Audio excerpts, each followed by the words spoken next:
Let's go ahead and turn power back onto the jacuzzi, which is done at the breaker box.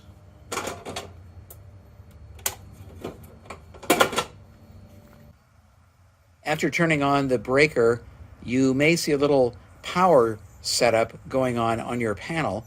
Mine says PR, which means it's ready to be powered up. And I can turn on the jets like this. You'll notice nothing's happening. No jets. I hear it going. I hear the pump, but there are no jets. And I can turn it up a little more.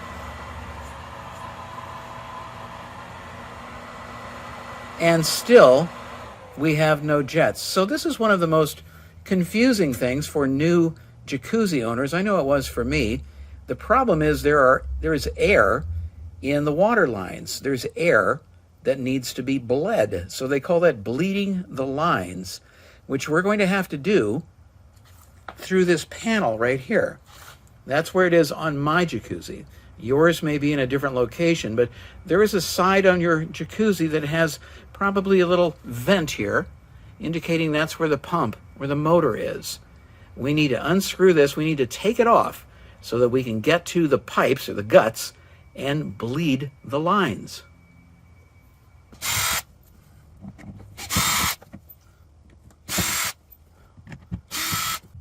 I've got the panel off, and this is what the guts look like. This is mine. I'm sure yours will look different. It has a single pump here, and the main problem is right here. This is the main hose, and there's a nut right here that I can loosen, and as I loosen it, you'll see that water and air start to come out of it. They're going to drip a little bit of water. So I need to loosen it just a little bit, and that bleeds the air from inside the hose and allows it to get up to the jets. To do that, and it really is a trial and error process, you have to turn on the jets, start at the lowest level, and then just unscrew, like this. And you may or may not see any water coming out of it.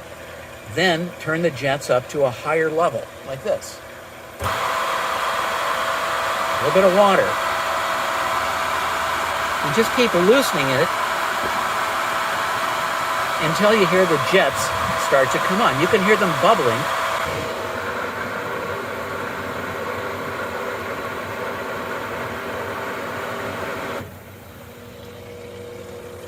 So it's a bit of a mess, and it requires just a little bit of patience and practice. But that is bleeding the line. Don't forget to tighten this up when you're finished.